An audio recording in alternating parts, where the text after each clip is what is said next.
Hello everyone, welcome to my channel Jangra Teaching and thanks for watching my all videos। तो बच्चों, पिछले video में हमने एक नया टॉपिक डाला था पार्ट्स ऑफ स्पीच और उसके 8 मेंबर्स के बारे में बताया था आपको। जैसे 8 कौन कौन से थे? Noun, pronoun, preposition, verb, adjective, adverb और इंटरजेक्शन, ये सारे थे। तो आज इस वीडियो में हम एक एक कर लेते हैं, जैसे एक एक पार्ट को उठा लेते हैं और उसके बारे में अच्छे से जानेंगे। तो पहला कौन बताया था आपको? 8 मेंबर्स का मुखिया नाउन। तो आज हम उस नाउन के बारे में जानते हैं कि नाउन आखिर होता क्या है। तो वैसे सिंपल डेफिनेशन होती है बच्चों नाउन की कि noun is the name of person, place, thing, सभी जानते हैं। लेकिन आज मैं थोड़ा और बताऊंगी आगे आपको इसके बारे में। जैसे noun is the name of a person, a place, a thing or an abstract या an animal। इतना ही आता है। कहीं भी आप देखोगे, बुक उठाओगे, उसमें ज़्यादातर यही मिलेगी आपको। तो देखो बच्चों, ये डेफिनेशन है। इसका मतलब ये नहीं कि ये गलत है, ये डेफिनेशन सही है।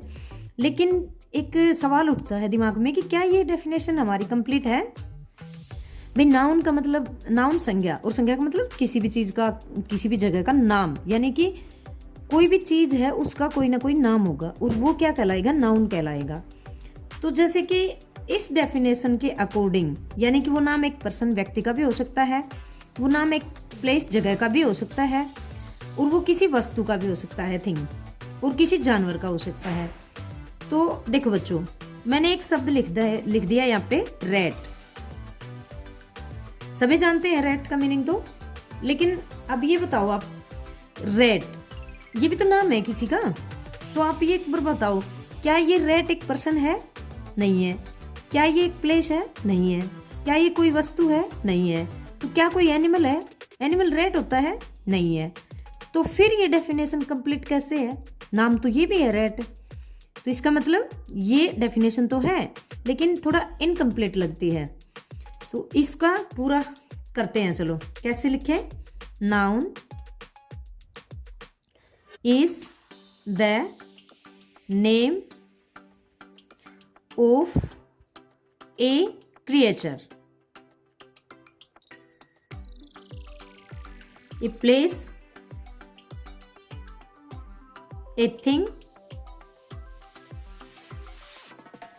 or an abstract।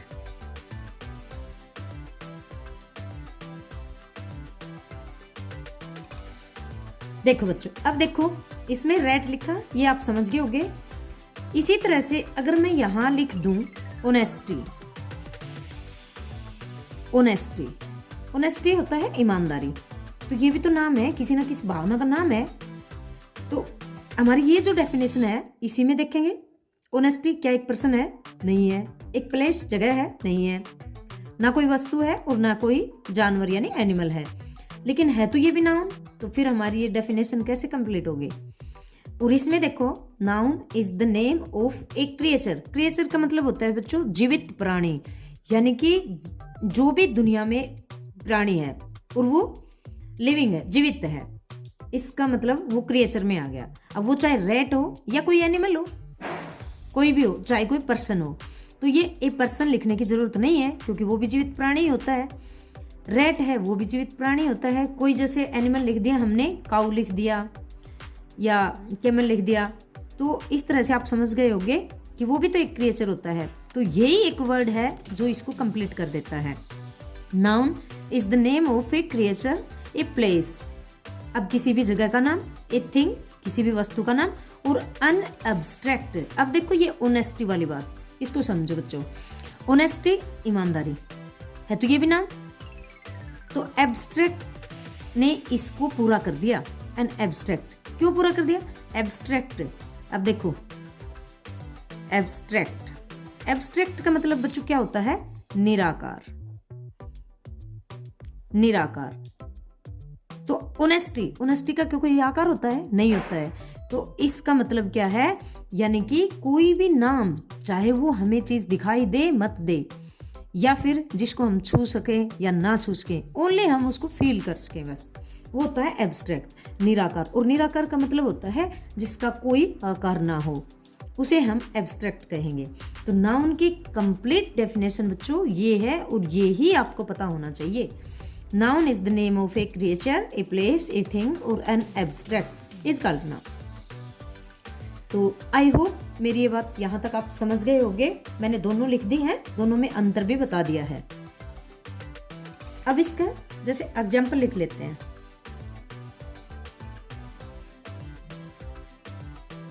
एग्जाम्पल जैसे यहाँ पे मैंने लिख दिया राम,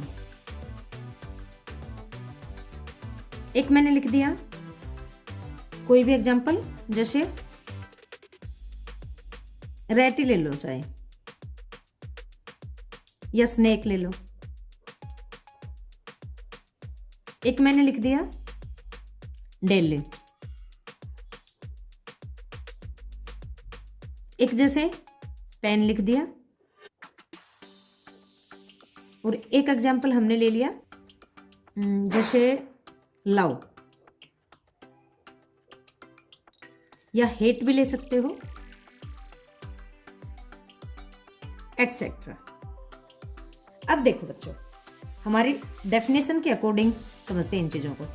जैसे एक नाम लिखा है राम, अब ये तो आप सभी जानते हो नाम एक पर्सन का नाम है, लेकिन हमारे डेफिनेशन में इसमें पर्सन है बट इसमें तो नहीं है, तो इसमें नहीं है, लेकिन एक क्रिएचर है राम। राम किसी व्यक्ति का नाम है या किसी लड़के का नाम है तो वो भी क्रिएचर, वो भी तो प्राणी है। तो ये हमारा कंप्लीट। अब देखो स्नेक, अगर हम इसको देखेंगे तो इसमें snake animal, person, place, thing इनमें से नहीं आएगा। और अगर इसमें हम देखेंगे तो क्रिएचर ये आ जाएगा, इसमें क्रिएचर में आ गया ये भी। अब देखो दिल्ली, दिल्ली का मतलब ये किसी जगह का नाम है, और जगह जैसे थिंग हो गया कंप्लीट। प्लेस, प्लेस जगह होती है, और जैसे पेन, तो पेन थिंग को पूरा करता है, कोई ना कोई चीज है, किसी वस्तु का ही तो नाम है पेन। अब ये देखो बच्चों, लव प्यार, या हेट घृणा या नफरत। अब समझ गए होंगे, क्या आपको ये चीजें दिखाई देती हैं? क्या इनका कोई आकार होता है? क्या आपको नफरत दिखाई देती है? नहीं, आप महसूस करते हो। क्या आपको लव दिखाई देता है? नहीं देता, उसे भी आप महसूस करते हो। इसका मतलब ये क्या हो गया? एब्स्ट्रैक्ट हो गया, यानी कि जिसका कोई भी आकार नहीं होता, जिसे हम छू या देख नहीं सकते, सिर्फ उसको हम फील कर सकते हैं, वो एब्स्ट्रैक्ट में आते हैं। वो आगे पार्ट में करवाएंगे आपको। तो बच्चों आई होप इतना समझ गए होंगे। अब इसके हम काइंड्स कर लेते हैं। इसके बच्चों 5 प्रकार होते हैं। आप सभी जानते हो काइंड्स कितने होते हैं इसके? 5 होते हैं। और इसमें सबसे पहला जो आपका काइंड्स होता है वो होता है बच्चों प्रॉपर नाउन। क्या होता है? Proper noun.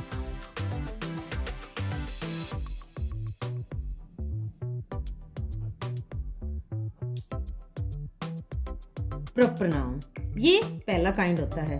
अब एक एक करके हम इसके काइंड्स के बारे में जानेंगे। तो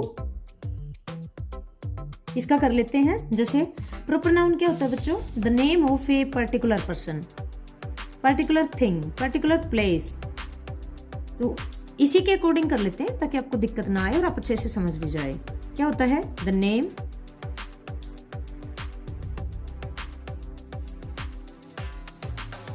ऑफ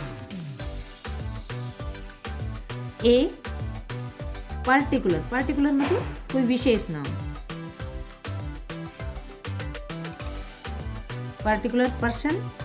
अब पर्सन करो या क्रिएचर करो, सेम ही है, तो क्रिएचर ही कर लेते हैं।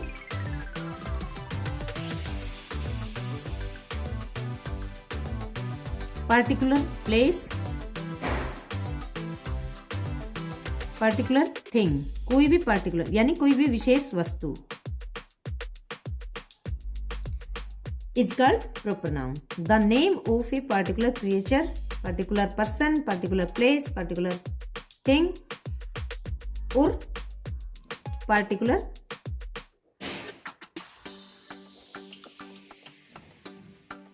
abstract.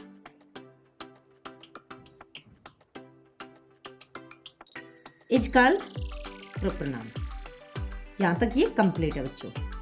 अब इसमें देखो फर्क क्या है, ये है तो सेम ही, बट इसमें एक फर्क है बच्चों, इसमें एक वर्ड लगा दिया हमने पार्टिकुलर, ये आपको दिख गया होगा पार्टिकुलर, और इसका मतलब होता है नाम तो है लेकिन वो नाम विशेष है, यानी किसी एक का नाम है विशेष, उसका खुद का नाम है, और जिसके कोई विशेष नाम है उसको हम प्रॉपर नाउन में काउंट करते हैं। जैसे फॉर एग्जाम्पल मैं एग्जाम्पल दे देती हूँ आपको, आप और भी अच्छे से समझ जाओगे। जैसे हमने यहाँ लिखा था राम, यहाँ राम लिखा था, चाहे इसी को लिखो या चाहे मोहन को लिखो, हम राम ही ले लेते हैं। जैसे राम, अब देखो बच्चों राम, राम क्या है, एक पार्टिकुलर पर्सन का नाम है, एक व्यक्ति का नाम है, और ये आप लिख लेना। प्रॉपर नाउन मतलब क्या होता है बच्चों, आप जानते भी होंगे, व्यक्तिवाचक संज्ञा हिंदी में, व्यक्तिवाचक संज्ञा। तो राम है वो किसी व्यक्ति का पार्टिकुलर नेम है, किसी व्यक्ति का नाम।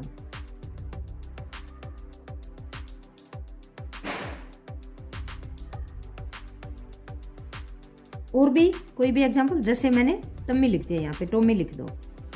जैसे हम घर पे डॉगी वगैरह पालते हैं, उनका भी एक पार्टिकुलर नेम रख लेते हैं हम, टॉमी।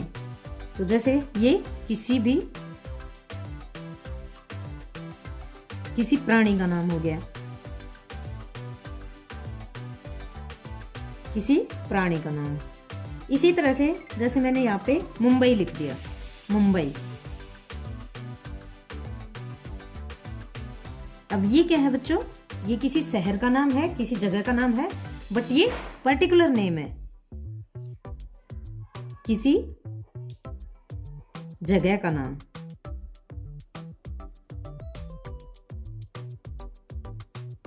जैसे यहां पे हमने पेन लिखा था, यहां भी हम पेन लिख दें या फैन लिख दें, फैन, फैन समझ गए होगे, पंखा जिसको बोलते हो।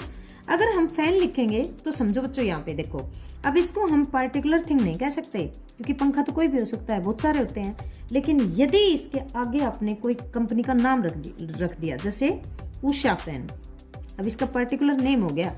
अगर हम उषा फैन करेंगे तो ये भी किस में आएगा, प्रॉपर नाउन में आएगा, यानी किसी भी वस्तु का नाम। क्या है ये, किसी वस्तु का नाम। तो बच्चों इसके बाद आता है दूसरा पार्ट, क्या आता है, कॉमन नाउन। प्रॉपर हमने कर लिया, अच्छे से समझ लिया। इसके बाद है ये कॉमन नाउन, जिसे हम हिंदी में क्या कहते हैं, जातिवाचक संज्ञा। जातिवाचक संज्ञा, अब थोड़ा इसके बारे में भी जान लेते हैं। जैसे जातिवाचक संज्ञा क्या होती है, the name of A class of creatures।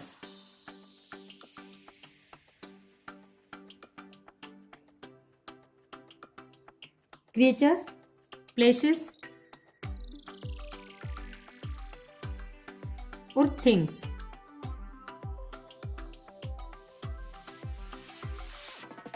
अब देखो बच्चों, कॉमन नाउन क्या होता है, यानी कि जातिवाचक संज्ञा, इसको क्यों बोला गया है, the name of A class of creatures, places और थिंग्स। यानी कि नाम तो है, किसका है, क्लास का। क्लास किसकी, किसी भी प्राणी की क्लास, यानी उसकी जाति क्या है। प्लेस, किसी जगह की क्लास, और थिंग, किसी भी वस्तु की। इसका मतलब है सिर्फ उसकी क्लास होनी चाहिए, क्लास का नाम होना चाहिए कि वो क्या है। जैसे फॉर एग्जाम्पल आपको अच्छे से बताते हैं।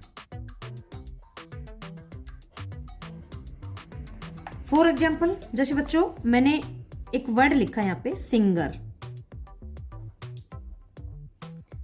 अब देखो बच्चों, मैंने ये वर्ड लिख दिया सिंगर। इसका मतलब क्या होता है, आपको पता है ये सिंगर किसको कहते हैं, गायक को कहते हैं, बट हम तो इंग्लिश में कर रहे हैं, इसी से समझो। अब देखो सिंगर, सिंगर क्या होता है, सिंगर कोई ना कोई व्यक्ति होता है, लेकिन उसका खुद का प्रॉपर नाम थोड़ी ना है, ये कोई पार्टिकुलर नेम नहीं है उसका, सिंगर। इसका मतलब सिंगर तो कोई भी हो सकता है भाई, सिंगर तो बहुत सारे होते हैं। और जो भी वस्तु जिस भी नाम को आप देख के आपको लगे कि ये तो कोई भी हो सकता है, तो वो हम किस में रखेंगे, कॉमन में रखेंगे। जैसे Mohan is a singer, Sita is a singer, यानी सिंगर तो कोई भी हो सकता है। या फिर एक वर्ड मैंने लिख दिया सिटी, ये तो एक व्यक्ति के नाम पे आ गया, क्योंकि हमने क्लास किसकी लिखी है, क्रिएचर, यानी कि किसी भी प्राणी की। तो जैसे मैंने यहाँ पे सिटी लिख दिया। अब देखो बच्चों, सिटी किसको कहते हैं, सिटी किसी ना किसी जगह को ही तो कहते हैं, शहर को। सिटी लिख दिया या विलेज लिख दिया, तो वो भी तो एक जगह को ही कहते हैं। जैसे अब सिटी लिखा है यहाँ पे, अगर मैं सिटी का नाम लिख देती, जैसे दिल्ली, मुंबई, हैदराबाद, कोलकाता, कोई भी नाम लिख देती, तो वो तो उसका पार्टिकुलर नेम हो गया ना, तो वो तो प्रॉपर नाउन में जाएगा। लेकिन यहाँ ओनली सिटी है, और सिटी का मतलब सिटी तो कोई भी हो सकती है, मुंबई सिटी हो सकती है, हमारी महेंद्रगढ़ भी सिटी है। तो हम सिटी तो किसी को भी कह सकते हैं, और जो कोई भी हो सकता है उसको हम किस में रखेंगे, कॉमन नाउन में रखेंगे। यहाँ तक समझ गए होंगे। जैसे पिछले ही एग्जाम्पल में हमने लिया था फैन के बारे में। अब फैन तो कोई भी हो सकता है, बहुत सारे तरह के फैन होते हैं, लेकिन अगर इसके आगे कंपनी का नाम हम लगा दें तो पार्टिकुलर हो जाएगा। पार्टिकुलर होते ही क्या हो जाएगा, प्रॉपर नाउन में चला जाएगा। अब किस में है, ये कॉमन नाउन में है। इसी तरह से जैसे टीचर, एक वर्ड मैंने लिख दिया टीचर। अब टीचर देखो बच्चों, टीचर जो भी आपको पढ़ाता है, तो कोई भी हो सकता है, आपके सर, आपके मैम, कोई भी हो सकता है टीचर, तो कोई भी हो सकता है। तो ये भी क्या है, कॉमन नाउन है। अब उस टीचर का नाम साथ में हो तो बच्चों प्रॉपर नाउन में आएगा। तो ये होती है कॉमन नाउन। तो बच्चों आई होप इतना समझ में आ गया होगा। अगर अगला पार्ट और करवाएंगे तो वीडियो काफ़ी लंबा हो जाएगा, आपको इतना ही करना है, बाकी नेक्स्ट वीडियो में डाल देंगे। आज के लिए इतना ही, बाकी नेक्स्ट वीडियो में। तब तक के लिए थैंक्स।